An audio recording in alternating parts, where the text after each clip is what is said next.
Okay, I'm going to peel this off.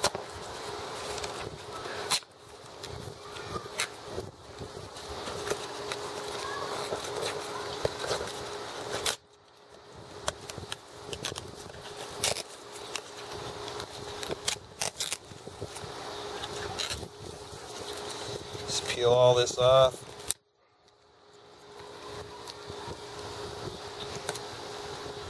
Cut the wires.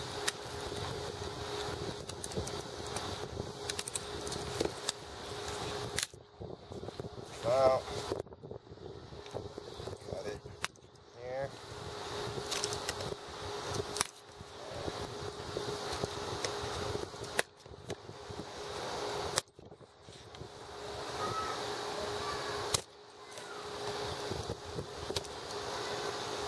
Probably better to cut this before you cut any more, so that this don't break when you cut it.